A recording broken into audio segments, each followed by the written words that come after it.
En 1949, mientras Indonesia emergía de una brutal guerra de independencia, un solo Douglas DC-3 llamado Sulawa transportaba a los diplomáticos de la nueva república a través de cielos hostiles. Esa aeronave se convirtió en la base de Garuda, Indonesia, nombrada en honor al águila mitológica de la leyenda hindú. Fue un símbolo antes de ser un negocio, una bandera antes de ser una flota. Durante las 7 décadas transcurridas desde entonces, la aviación indonesia ha aceptado una verdad dolorosa. El país tiene todo lo que una aerolínea debería necesitar: una población más grande que la de Japón, Alemania, el Reino Unido, Francia, Corea del Sur, Tailandia, Vietnam o Malasia combinados con varios de esos.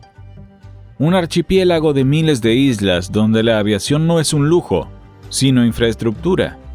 Una creciente clase media, un destino turístico de fama mundial en Bali, una enorme capital empresarial en Yakarta. Sin embargo, a finales de 2025, el Fondo Soberano de Inversión de Indonesia completó una inyección de capital de $1.400 millones en Garuda, con instrucciones explícitas de que el dinero no podía usarse para la expansión de la flota. Los fondos se dirigieron en su totalidad al mantenimiento, capital de trabajo y a saldar $225 millones en deudas impagadas de combustible con Pertamina. Singapore Airlines, con sede en una ciudad-estado que esencialmente no tiene mercado doméstico, transportó 42,4 millones de pasajeros en el año fiscal 25-26 y generó una ganancia neta de $1.100 millones. Garuda, asentada sobre la cuarta población más grande de la Tierra, transportó 21,1 millones de pasajeros y registró una pérdida neta de $319,3 millones en el año fiscal 2025. Singapur no tiene archipiélago, ni Bali, ni 280 millones de clientes domésticos potenciales. Sin embargo, cada analista de aviación indonesio estudia a Singapore Airlines como envidia, mientras que cada aerolínea regional estudia a Garuda como un caso aleccionador. Entonces, ¿cómo puede un país tan grande producir una aerolínea de bandera tan frágil? Para entender por qué Garuda lucha por sobrevivir mientras Singapore Airlines se expande, necesitamos comprender por qué la mayor ventaja aeronáutica de Indonesia se convirtió en su mayor trampa aeronáutica. La geografía de Indonesia parece un regalo sobre el papel. Miles de islas extendidas, de Yakarta a Bali, a Medan, Makassar, Surabaya, Balikpapan, a Manado, a Papúa. La aviación no es una opción en este país, es la única forma práctica de desplazarse. Pero la geografía que genera demanda no crea automáticamente aerolíneas rentables. El mercado doméstico indonesio es abrumadoramente sensible al precio. Recompensa la frecuencia, tarifas bajas, los asientos densos y la simplicidad operativa. Castiga los costos heredados, las cabinas premium y las operaciones complejas de servicio completo. Ese compromiso pareció manejable durante décadas cuando Garuda disfrutaba de un monopolio protegido como la aerolínea elegida por el Estado. Luego, en el año 2000, Indonesia desreguló su mercado de aviación, el león que se comió al mercado. El año 2000 fue cuando Lion Air lanzó vuelos comerciales. El momento fue perfecto. Un archipiélago recién desregulado de viajeros sensibles al precio era exactamente el mercado que una aerolínea de bajo coste necesitaba. Lion Air no intentó ser elegante. Se construyó en torno a vuelos domésticos baratos, encargó enormes cantidades de aeronaves y se centró incansablemente en la escala, la frecuencia y el precio. Garuda no perdió porque Indonesia dejara de volar. Perdió porque el crecimiento de Indonesia se volvió de bajo coste. Esta es la primera inversión crítica de la historia. En un archipiélago como Indonesia, la aerolínea que gana la escala doméstica se vuelve más importante para los pasajeros cotidianos que la aerolínea de bandera nacional. Garuda tenía la bandera. Lion tenía el país. Garuda reconoció esta amenaza. Creó CityLink como una filial de bajo costo, una aerolínea dentro de la aerolínea diseñada para combatir a Lion Air en sus propios términos. La estrategia era necesaria, pero también era reveladora. CityLink se volvió importante.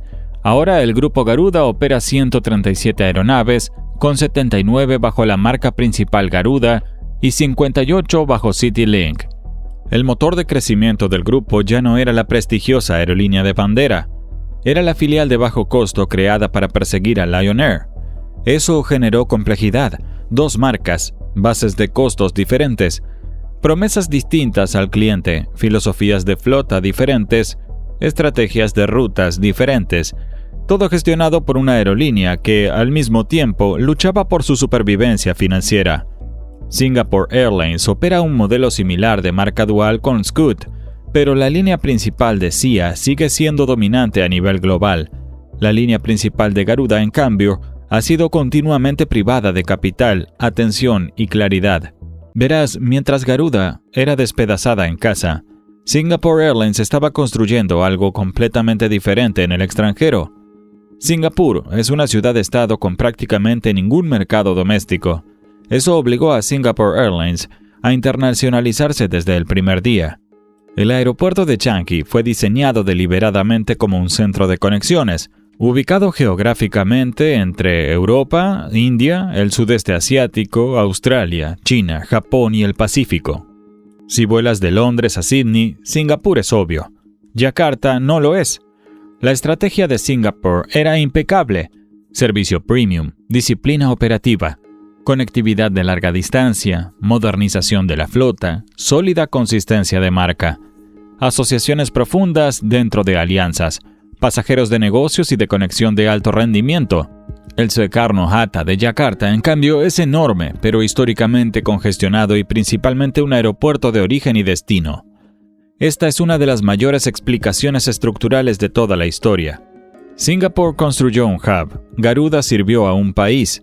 Ambas fueron respuestas racionales a la geografía. Solo una creó una aerolínea globalmente poderosa. Garuda intentó escapar de esta trampa volando largas distancias de todos modos. Se unió a SkyTeam en 2014 para ganar credibilidad como alianza global. Lanzó rutas de prestigio a Ámsterdam, Londres, Tokio, Oriente Medio y Australia. La ruta de Yakarta a Londres era el símbolo. Se veía impresionante en un mapa de rutas. Garuda abandonó silenciosamente la ruta por completo en 2018. Ámsterdam era la favorita sentimental histórica, con profundos vínculos coloniales entre los Países Bajos e Indonesia. También siguió siendo crónicamente no rentable. ¿Por qué? Porque volar largas distancias desde Yakarta es difícil. Yakarta está lejos de Europa. Los rendimientos son inconsistentes.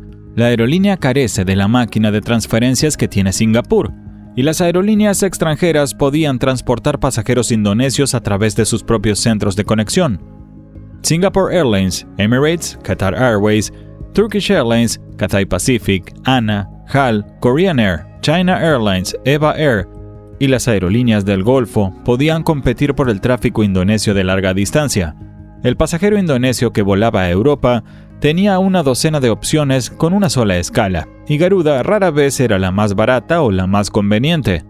Un mapa de rutas de prestigio no es lo mismo que una red rentable. Seguramente Bali ayudaría.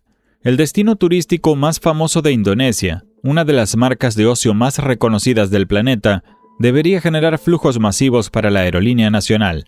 No lo hace. El turismo de Bali genera un tipo distinto de demanda aérea. Es predominantemente de ocio, es estacional, es intensamente sensible al precio y está atendido directamente por aerolíneas extranjeras desde Australia, Singapur, Malasia, China, Corea, Japón y Oriente Medio. Un turista que vuela de Melbourne a Bali toma Qantas, Jetstar o Virgin. Un turista europeo conecta a través de Dubái, Doha, Kuala Lumpur, Singapur, Bangkok, Taipei o Hong Kong. Bali ayuda a Indonesia. Construye hoteles, restaurantes e ingresos aeroportuarios, pero Bali no crea automáticamente un megacentro de operaciones para Garuda. El destino más famoso de Indonesia no es lo mismo que un mercado protegido para la aerolínea de bandera. Las aerolíneas conviven con las decisiones sobre aeronaves durante décadas. El avión equivocado puede destruir la economía de una ruta. Los términos de arrendamiento equivocados pueden destruir el balance. El proceso de adquisición equivocado puede destruir la aerolínea. La flota de Garuda se convirtió en un escándalo. El exdirector ejecutivo de Garuda, Emir Syahsatar, quien dirigió la aerolínea desde 2005 a 2014, estuvo profundamente implicado en la corrupción en torno a la adquisición de aviones regionales CRJ-1000 y turbohélices ATR-72-600. Los investigadores descubrieron que Zatar había filtrado planes confidenciales de adquisición a asesores comerciales y había alterado unilateralmente la capacidad de asientos requerida de 70 a 90 plazas sin la aprobación de la junta directiva. El CRJ-1000 era un extraño encaje para Indonesia. Las aeronaves eran incompatibles con el posicionamiento de servicio completo de Garuda y cargaron a la aerolínea con pérdidas operativas. Garuda finalmente se vio obligada a rescindir los contratos de arrendamiento de todos los Bombardier CRJ-1000 en medio de la investigación por soborno. En octubre de 2024, el Tribunal Superior de Yakarta duplicó la condena de prisión de Zatar por corrupción en adquisiciones, de 5 a 10 años. Esto se sumó a una condena anterior de 6 años en 2020 por aceptar sobornos de Airbus y Rolls-Royce. La flota de Singapore Airlines se convirtió en un arma estratégica.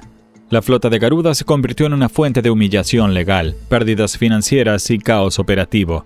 Para 2021, las reclamaciones contra Garuda se habían disparado hasta los $13.800 millones. La aerolínea era prácticamente insolvente. En junio de 2022, un tribunal comercial de Yakarta ratificó un enorme plan de reestructuración de deuda que redujo la deuda reconocida de Garuda de aproximadamente $10.100 millones a unos $5.100 millones, renegoció pedidos y arrendamientos de aeronaves y convirtió obligaciones en bonos y capital. Esta es una de las razones centrales por las que Garuda no pudo crecer como Singapore Airlines. Singapore Airlines invierte desde una posición de fortaleza. Anuncia pedidos de flota, amplía rutas, acumula reservas en efectivo. Garuda gasta sus energías en renegociar arrendamientos, luchar contra acreedores y reconstruir la confianza con los proveedores. No se puede construir una mega aerolínea global mientras se lucha contra acreedores y se inmovilizan aeronaves porque no se pueden costear los repuestos. La propiedad estatal no es el problema. La pregunta es cómo se comporta el Estado como propietario. ¿Permite la disciplina comercial? ¿Apoya la inversión a largo plazo o interfiere en las rutas, las adquisiciones, la contratación del personal y el liderazgo? La historia de Garuda muestra lo que sucede cuando la propiedad estatal se combina con una gobernanza débil. El gobierno indonesio asignó repetidamente a Garuda mandatos contradictorios. Sé una aerolínea global premium. Sé un proveedor de conectividad nacional para rutas regionales con poca demanda. Sé un símbolo nacional. Sé un embajador del turismo. Sé una empresa estatal al servicio de objetivos políticos. Sé un competidor de las aerolíneas de bajo costo. Sé una aerolínea regional mediante aviones más pequeños. Sé una aerolínea de bandera de larga distancia. Singapore Airlines tiene una tarea más clara: conectar a Singapur con el mundo y traer al mundo a través de Singapur. Esa es una sola misión. Garuda tenía varias. Cuando tienes varias misiones, no tienes ninguna misión. Malaysia Airlines ofrece la comparación más útil. Enfrentó presiones casi idénticas: competencia doméstica de bajo costo por parte de AirAsia, proximidad geográfica a Singapore Airlines, presión de las aerolíneas del Golfo, años de reestructuración. Sin embargo, Malaysia Aviation Group reportó una utilidad neta positiva de 137 millones de ringgit en el año fiscal de 2025. El grupo transportó 18,6 millones de pasajeros con un factor de ocupación del 81%. Esa utilidad fue pequeña y frágil, pero fue una utilidad. Garuda, contando con un mercado doméstico muchísimo más grande, perdió cientos de millones en el mismo periodo. Esta es la comparación que replantea todo. Malaysia Airlines tuvo dificultades a pesar de tener una mejor geografía de hub en Kuala Lumpur. Garuda tuvo dificultades a pesar de contar con un mercado doméstico muchísimo más grande. La lección es que ni la geografía por sí sola ni la escala por sí sola son suficientes. Se necesita claridad estratégica, disciplina financiera e integridad en el gobierno corporativo. Garuda carecía de las tres. Detrás de las reestructuraciones multimillonarias hay personas reales. Garuda recortó aproximadamente el 30% de su plantilla durante la pandemia. Los salarios se redujeron de manera generalizada. Los sindicatos, incluido el Sindicato de Trabajadores de Garuda Indonesia, la Asociación de Pilotos de Garuda y el Sindicato de Tripulantes de Cabina de Garuda Indonesia, suplicaron públicamente al ministro de Empresas Estatales que interviniera. Los líderes sindicales criticaron a la dirección por tratar la crisis exclusivamente como un problema de reestructuración financiera, mientras ignoraban los errores comerciales fundamentales en la estrategia de flotas y rutas. Para los pasajeros indonesios, las dificultades de la aerolínea significaron otro tipo de dolor. La Comisión de Competencia de Indonesia multó a Garuda con 1.000 millones de rupias indonesias por restringir la venta de los rentables billetes de peregrinación a Jeddah y Medina a un sindicato de solo 6 grandes agencias de viajes, asfixiando a cientos de otras empresas e inflando artificialmente las tarifas aéreas.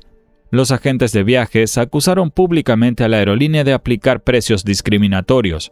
La mayoría de las aerolíneas regionales no pueden salvar a Garuda. Singapore Airlines no puede replicar el mercado doméstico de Garuda. Lion Air no puede replicar el producto premium de Garuda. Malaysia Airlines no puede resolver la gobernanza de Garuda. Por eso el Estado indonesio está intentando algo diferente. Danantara tiene como objetivo el primer semestre de 2026 para completar una consolidación masiva, fusionando Garuda Indonesia, Citylink y Pelita Air, actualmente propiedad de Pertamina, en una única sociedad holding de aviación. Garuda actuará como matriz, Citylink y Pelita Air operarán como filiales, eliminando los gastos generales superpuestos y optimizando la utilización de aeronaves en rutas duplicadas. A finales de 2025, el CEO Wamildan Sani Panjaitan fue reemplazado por Glenn Kairupan, un exoficial militar con estrechos vínculos con la presidencia indonesia. Este fue el segundo nuevo CEO en menos de un año. Según se informa, Garuda también está evaluando el Comac C919 de fabricación china como una futura opción de flota, dados los pedidos pendientes de varios años en Boeing y Airbus, pero depende enteramente de tecnología occidental, incluidos los motores CFM LEAP 1C y la aviónica, lo que lo hace vulnerable a las restricciones de exportación de Estados Unidos y a su inclusión en la lista de entidades. La flota que una vez destruyó a Garuda puede estar a punto de ser reconstruida con un riesgo geopolítico aún mayor. Aquí está la frase que replantea toda la historia. Garuda era la aerolínea que Indonesia quería mostrarle al mundo. Lion era la aerolínea que Indonesia realmente usaba. Garuda coincidía con la imagen que el Estado tenía de lo que debía ser una aerolínea nacional, premium internacional, prestigiosa, de servicio completo, miembro de SkyTeam, operadora de Boeing 777, ruta a Ámsterdam, ruta a Sydney, ruta a Londres. Lion coincidía con el mercado, tarifas bajas, escala doméstica, viajes para el mercado masivo, conectividad punto a punto entre islas, pedidos agresivos de aeronaves. El mercado indonesio premió más al segundo modelo que al primero, y al castigar el desajuste estructural de Garuda con el mercado, Indonesia no solo castigó a una aerolínea, demostró un principio más amplio al que toda economía emergente con un gran mercado doméstico se enfrenta tarde o temprano. Un enorme mercado doméstico no produce automáticamente un ícono mundial de la aviación. La escala doméstica produce aerolíneas domésticas.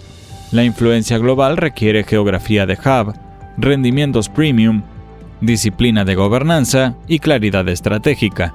Indonesia tenía la población, no tenía el hub, no tenía disciplina, no tenía el enfoque. La pregunta no es si Garuda puede convertirse en Singapore Airlines. La pregunta es si Indonesia realmente está prestando atención a lo que su propio mercado le ha estado diciendo durante los últimos 25 años.